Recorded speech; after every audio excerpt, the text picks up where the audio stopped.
안녕하십니까. 만화 공인중개사의 저자 이용우입니다. 오늘은 공인중개사 법률 및 중개실무 제15강 10일 부동산 거래 정보망에 대해서 같이 공부하도록 하겠습니다. 부동산 거래 정보망은 중개업자 상호 간의 유통을 촉진하기 위한 정보망을 얘기하는 겁니다. 중개업자 상호 간, 중개업자, 중개의뢰인이 아니라 중개업자들끼리 얘기입니다. 자, 이 부동산 거래 정보망이 어떻게 설치 운영되는지 순서를 보면 처음에 첫 번째는 부동산 거래 정보망에 지정을 받아야 돼요. 그래서 부동산 거래 정보망 설치 운영할자 지정을 받은 사람을 뭐라고 하면 거래 정보 사업자라고 합니다. 거래 정보 사업자. 자, 이 거래 정보 사업자는 바로 부동산 거래 정보망을 설치 운영할자로 지정을 받은 자를 얘기하는 거예요. 그러면 이 지정을 누가 하냐? 바로 국토해양부 장관. 우리 교재를 일반적으로 국장이라고 합니다. 국장 그러면 국토해양부 장관의 준말입니다. 자, 이 국토해양부 장관이 신청인, 자, 거래정보 사업자로 지정받겠다고 하는 이 신청인이 신청을 합니다. 거래정보 사업자 지정을 해 주십시오 라고 신청을 하면, 자, 이 국토해양부 장관은 이제 그 서류를 신청서 플러스 첨부 서류를 제출을 합니다. 첨부 서류를 제출을 하게 되고, 그러면 국장은 그 서류를 점검을 하죠. 점검을 하고, 점검을 한 다음에 요 국장이 이제 신청서를 이제 지정 신청서를 접수한 경우에는 접수한 받은 날로부터 며칠 이내 30일 이내에 점검을 합니다. 점검을 쭉 해. 자, 지정 신청서를 신청을 하면 국토해양부 장관이 30일에 이를 점검을 하고, 그 30일 이내에 이 사람이 신청한 서류에 하자가 없으면 지정을 해줍니다. 자, 지정을 하면 거래정보사업자가 되는 겁니다. 이 신청인이. 자, 이 신청인은 법인도 가능하고 개인도 가능합니다. 예, 개인이라고 해서 어떤 특별한 규제를 두는 건 없고, 다만 법인인 경우에는 담당 공무원이 신청서 첨부서를 받았을 때 법인 등기부 등본을 확인을 해야 됩니다. 행정정보망을 이용해 갖고 확인하는데 신청인이 그 확인에 동의하지 않을 경우에는 법인 등기부 등본을 제출하게 해야 되는 것이고요. 그건 중개법인 신청하는 건 똑같아요. 그거만큼은. 자, 이러한 과정을 거치는데 신청인이 지정을 받으면 그때 뭐가 된다고 그랬다? 거래정보사업자가 되는 거예요. 이 사람이 바로 거래정보사업자가 되는 겁니다. 부동산 거래정보망을 운영하는 자가 되는 거예요. 자, 거래정보사업자가 되는 겁니다. 그럼 이 거래정보사업자가 이제 지정이 됐으면, 이 신청이 이제 이렇게 변화가 왔으면, 이 사람은 지정받은 날로부터 몇 개월, 3개월 이내에, 3월 이내에 뭘 만들어야 되냐면 운영규정은 뭐냐면 부동산 거래 정보만 이용하는 중개업자들이 따라야 될 내용, 비용은 얼마나 내야 되는지, 등록 절차, 이런 운영하는 규정을 얘기하는 거예요. 운영 규정을 만들어야 되는 겁니다. 그래서 운영 규정을 만들어서 누구의 승인을 받아야 되냐? 국토해양부 장관의 승인을 받아야 되는 거예요. 국장의 승인을 받아야 됩니다. 언제? 지정받은 날로부터 3월 이내에 국장의 승인을 받는 겁니다. 자, 지금 날짜가 두 개 나왔죠. 하나는 지정 신청서를 받았을 때 30일 이내에 국토해양부 장관이 점검을 해서 지정을 하고, 자, 지정을 받은 날로부터 몇 개월 이내? 3개월 이내에 운영 규정을 만들어야 되는 겁니다. 자, 그리고 국장의 승인을 받아야 되고, 만약 운영 규정을 만든 이후에 변경하는 경우에도 역시 국토해양부 장관의 승인을 받아야 됩니다. 이것이 바로 부동산 거래 정보망의 개략적인 핵심되는 내용들입니다. 이제 그 세부적인 내용들이 이제 들어가는데, 그러면 이 거래정보사업자로 지정되게 하는 이 신청인에게 어떤 자격이 있어요. 거래정보사업자로서 지정되기 위한 지정요건, 그걸 거래정보사업자의 지정요건이라고 그러는데, 그 지정요건은 부동산 거래정보망을 운영한 설치 운영자로 이제 지정을 받으려면 전기통신사업법 규정에 의한 부가통신사업자로서 그 외에 갖출 사항이 있어요. 4가지 사항이 있는데, 자, 지정 요건, 그 먼저 일단 부가통신사업자에 대자. 부가통신사업자로서 이제 공인중개사법에 네 가지 지정 요건이 나옵니다. 네 가지 지정 요건이 나와요. 첫 번째, 이 부동산 거래 정보망에 이용하겠다고. 자, 그것을 신청하겠다는 사람들이 그 중개업자죠. 바로 가입 이용 신청을 한 중개업자가 500명 이상이라 합니다. 자, 500명. 제일 중요한 겁니다. 그리고 이 500명 안에는 또 세부 조건이 있죠. 2개 이상의 시도에서 각각 몇 명씩? 30명씩. 자, 30명씩. 이 500명 안에 이렇게 분산이 돼 있어요. 어느 한 군데서만 하면 안 되고 전국적인 부동산 거래 정보망이기 때문에 이런 규정을 둔 겁니다. 자, 500명. 많이 완화됐죠. 예전에는 1000명이었습니다. 자, 지금은 500명으로 줄어들었습니다. 두 번째, 첫 번째는 500명 중개업자가 가입 이용 신청을 해야 되고, 두 번째는 그 정보 처리 기사. 자, 이 정보를 처리하는 기사도 필요하죠. 정보 처리 기사가 몇 명 이상 줄었어요. 이게 다 한 명 이상이면 됩니다. 한 명 이상. 뭐 2명, 3명, 4명 상관없어요. 한 명 이상 확보를 해야 됩니다. 자, 한 명 이상 확보를 할 것. 자, 세 번째는 당연히 공인중개사들이 하는 거니까 공인중개사가 필요하죠. 그래서 공인중개사 역시 몇 명? 한 명이 필요합니다. 한 명 이상. 공인중개사도 한 명 이상 확보를 해야 됩니다. 자, 그리고 네 번째는 이 부동산 거래 정보망 컴퓨터 설비죠. 이 컴퓨터 설비가 용량이 커야 될 거 아닙니까? 그래야 사용하는 사람들이 불편을 안 느껴야 되니까 부동산 거래 정보망 가입자가 이용을 하는데 지장이 없는 정도로서 국토해양부 장관이 정하는 용량의 성능 같은 컴퓨터 서버라고 그러죠. 컴퓨터 설비를 확보할 것. 요렇게 이러한 지정 요건이 있습니다. 이러한 지정 요건이 왜 필요하면 바로 이 지정 요건이 그대로 첨부 서류로 그대로 활용이 돼요. 자, 첨부 서류에 뭘 넣냐? 지정 요건만 알면 첨부 서류는 저절로 나옵니다. 자, 어떤 게 있냐면 지정 신청 서류 역시 개인이나 법인이나 다 똑같이 요구를 합니다. 자, 첫 번째 500명 이상. 그렇죠. 그리고 2개 이상의 시도에서 각각 30명 이상. 자, 이 2개 이상 시도라는 얘기는 특별시, 광역시, 도, 특별자치도를 말합니다. 자, 그걸 각각 30명씩 중개업자로부터 받은 부동산 거래 가입 이용 신청서하고 내가 거기서 가입 이용 신청하겠다는, 그래야 가입 이용 신청자라는 게 증명이 되죠. 플러스 그리고 그 사람들이 중개업자인지 아닌지 알 수가 없으니까 그 사람이 중개업자라는 걸 확인하기 위해서 중개사무소 등록증 사본이 필요하죠. 그것도 같이 제출해야 된다. 그러니까 그 500명에 해당되는 가입 이용 신청서하고 그 500명에 해당되는 중개사무소 등록증 사본이 같이 첨부서로 들어가는 거예요. 첫 번째로. 두 번째는 정보 처리 기사인지 아닌지 어떻게 해야 돼요? 자격증을 봐야죠. 그러니까 정보 처리 기사 자격증 사본. 세 번째는 공인중개사 자격증 사본. 네, 그게 필요합니다.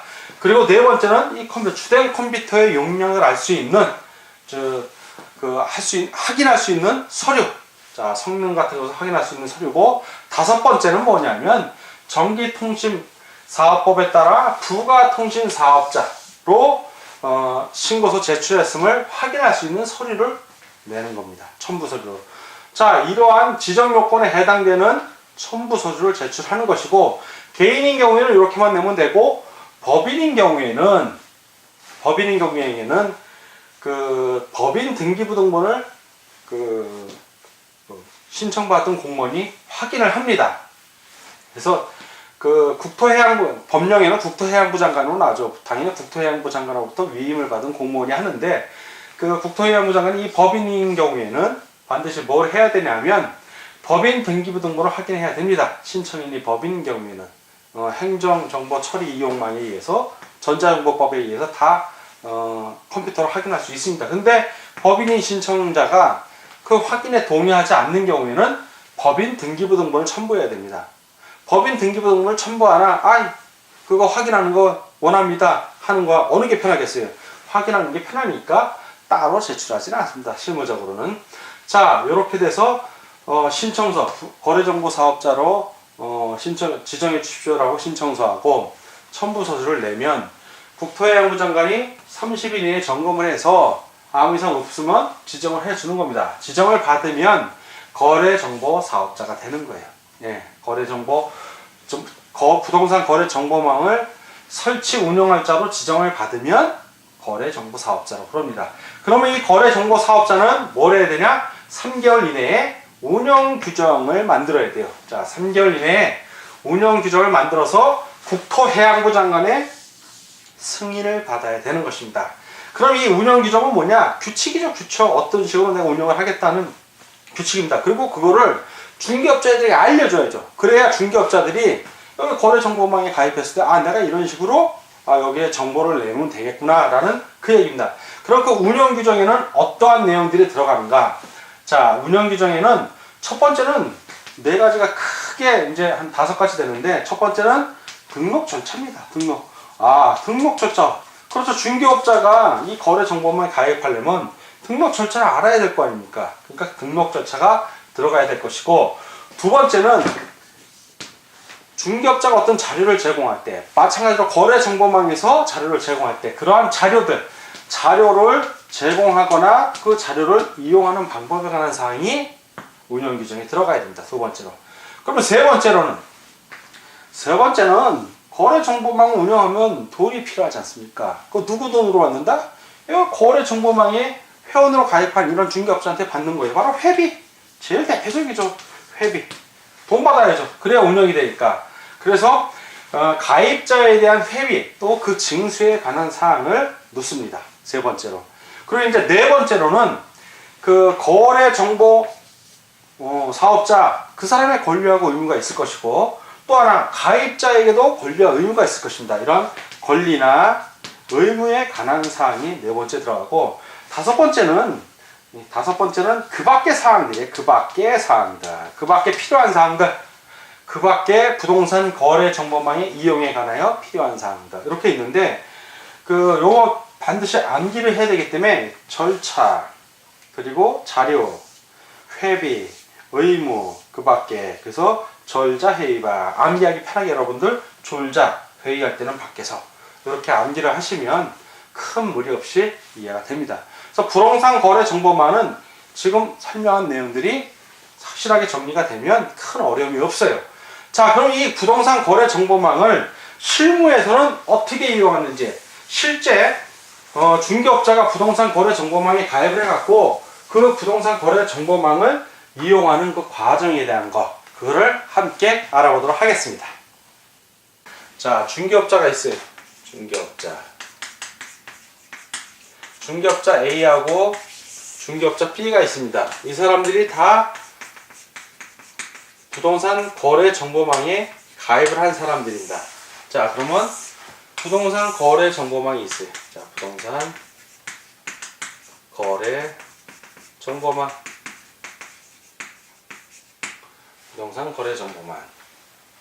자, 거래 정보 사업자가 이제 부동산 거래 정보망 운영을 하는 거예요. 그러면 중개업자 A도 가입을 했고 중개업자 B도 지금 가입한 상태입니다. 그러면 이런 상태에서 늘 물건을 이제 어떤 물건들인데 서로 검색을 하는데, 자, 이 상태에서 매도 의뢰인이 있어요. 자,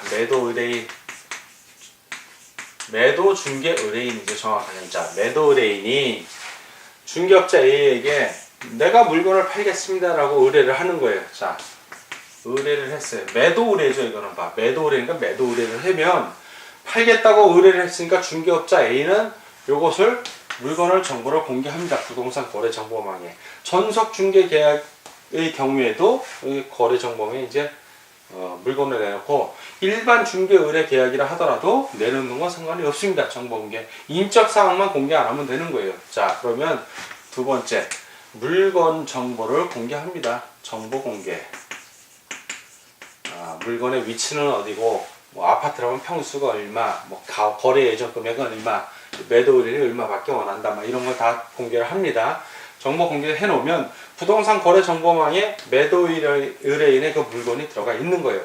자, 이 상태에서 매수 의뢰인이 있습니다. 매수레인. 매수레인이 중개업자 B에게 의뢰를 합니다. 내가 물건이 필요한데 하나 구해주십시오. 사겠습니다. 라고 물건 매수 의뢰를 하면, 자, 이제 이 세 번째죠. 세 번째가 된 거예요. 그럼 매수 의뢰인은 네 번째. 이 정보를 검색하겠죠. 자, 이 정보를, 물건을 검색하는 겁니다. 정보 검색, 물건 검색, 다 같은 말이에요. 검색을 쭉 해서 물건이 나왔어. 나왔으면, 자, 물건이 나왔다고 소개를 해야겠죠. 다섯 번째.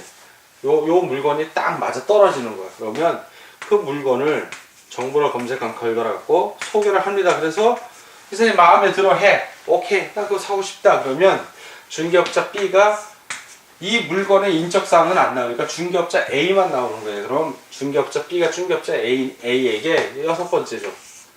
매수 의뢰인, 즉 매수인이 있다고, 매수인 있음 하고 연락을 하는 겁니다.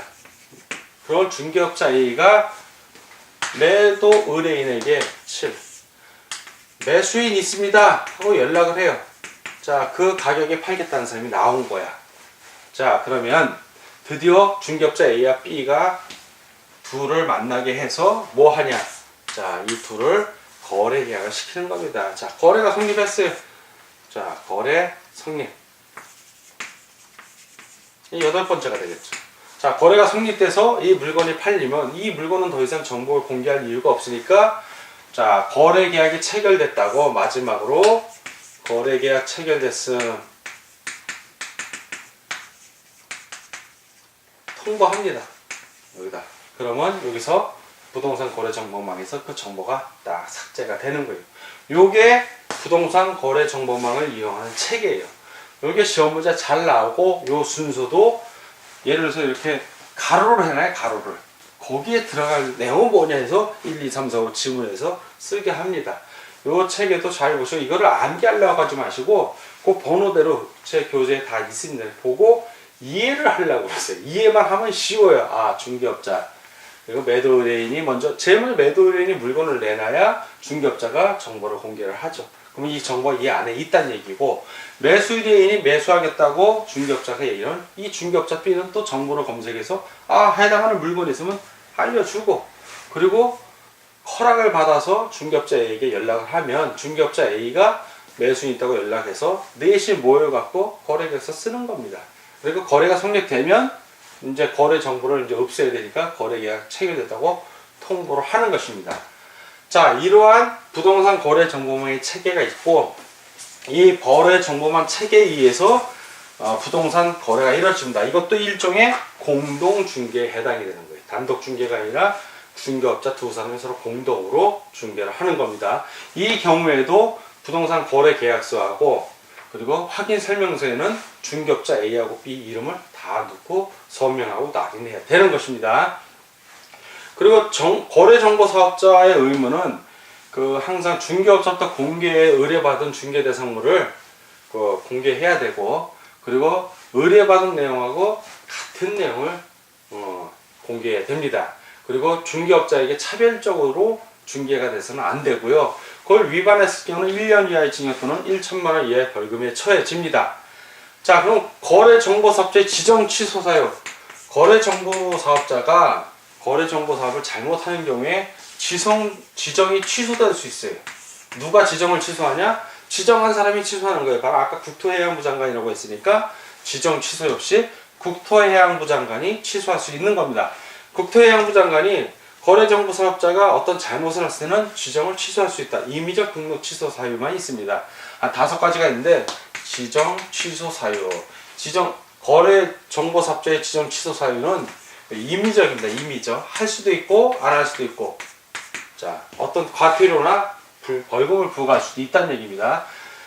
지정 취소 사유 첫 번째, 5가지가 있는데, 첫 번째, 거짓 또는 그 밖에 부정한 방법으로 지정을 받은 경우입니다. 이건 무조건 취소시켜야 돼, 사실. 자, 두 번째는 아까 말한 거 운영규정 있죠? 운영규정하고 관련된 거예요. 자, 운영규정의 승인 또는 변경 승인을 받지 않는 경우, 국토해양부 장관의 승인을 받아야 되는데 승인을 안 받은 경우, 운영규정 승인을 받아야 되는데 안 받은 경우를 얘기하는 겁니다. 그리고 운영 규정을 위반해서 부동산 거래 정보를 운영한 경우가 해당이 됩니다. 세 번째는 규정을 위반해서 정보를 공개하는데 이 정보 공개 시 규정을 위반한 거예요. 규정 위반. 자, 위반. 뭐 예를 들어서 중개업자로부터 의뢰받지도 않은데 정보를 공개한다든가, 그리고 의뢰받은 내용하고 다르게 한다든가, 그리고 중개업자에게 따라서 차별적으로 공개. 누구에게는 정보를 많이 주고 누구에게는 조금 주고, 그러면 안 된다는 것입니다. 네 번째. 정당한 사유 없이, 이게 중요해. 요 개념이 제일 중요한데, 지정 받은 날부터 언제 1년 이내에 지정받은 날부터 1년 이내에 부동산 거래 정보를 설치 운영하지 않은 경우에 1년 이내에 설치 운영 반드시 해야 되는데 1년이 지나도록 설치 운영 안 하면 지정 취소가 되는 겁니다. 그냥. 자, 중요한 거는 요 지정 받은 날부터 1년 이내예요. 헷갈리는 게 운영 규정을 승인받은 날부터 1년 이내 이런 식으로 질문이 살짝 바꿔서 나와. 그러면 그게 답인 거예요. 그리고 또는 이 지정받은 날부터 6개월 이내 뭐 이런 식으로 나올 수도 있어요. 그것도 틀린 답이에요. 가장 많이 문장을 바꾸는 게 이 네 번째 질문이야. 그래서 이걸 별표해 놓은 거고요. 자, 다섯 번째는 이 거래정보사업자 개인인 경우에 사망하는 경우 있죠. 사망하면 당연히 지정 취소되는 거고, 아니면 법인인데 해산하는 경우가 있어요. 자, 이런 경우는 지정 취소가 되는 겁니다. 그 밖의 사유로 더 이상 거래정보사업자가 거래정보망을 계속적인 운영을 할 수 없는 경우, 그런 경우에 이제 불가능한 경우에는 지정 취소가 되는데, 자, 요 지정 취소 사유 5가지 중에 앞에 요 네 가지는 반드시 지정 취소하기 전에 뭘 해야 된다? 청문을 실시해야 된다. 청문. 사유, 정말 거짓인지 아닌지 그에게 자기 변론할 기회를 줘야죠. 운영 규정을 정말 승인을 안 받은 건지, 아니면 서류에 절차에 문제가 있었던 건지, 정보 공개 규정을 위반한 게 맞는지 안 맞는지 본인이 어떤 말할 입장이 있으면 청문을 반드시 결정해요. 사망이나 해상한 경우에는 돌아가셨거나 이미 해상했는데 청문할 필요가 없죠. 사람이 없어. 해상에서는 그 법인이 없는 거예요, 이미. 이런 경우에는 청문한다, 안 한다? 청문 안 한다. 청문하는 경우는 청문하기 열흘 전에 통지해야 된다는 거. 10청소 고변의 청이 바로 그 청문입니다. 자, 그래서 지정 취소 사유 5가지가 있는데 4가지는 청문을 하고 사망 해산의 경우에는 청문하지 않는다 라는 것을 기억해 주시기 바랍니다. 오늘은 공인중개사 법률 중개 실무 제15관 부동산 거래 정보망에 대해서 했습니다. 부동산 거래 정보망을 운영하는 사람을 바로 거래정보 사업자라고 그러고, 그 지정은 국토해양부 장관이 합니다.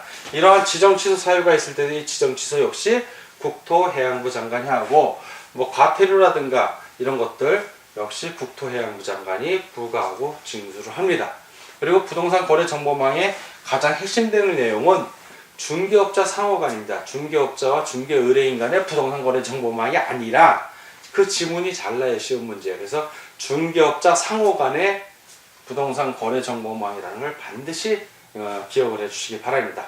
오늘 공부하느라고 수고하셨습니다. 다음 시간에 뵙도록 하겠습니다. 감사합니다.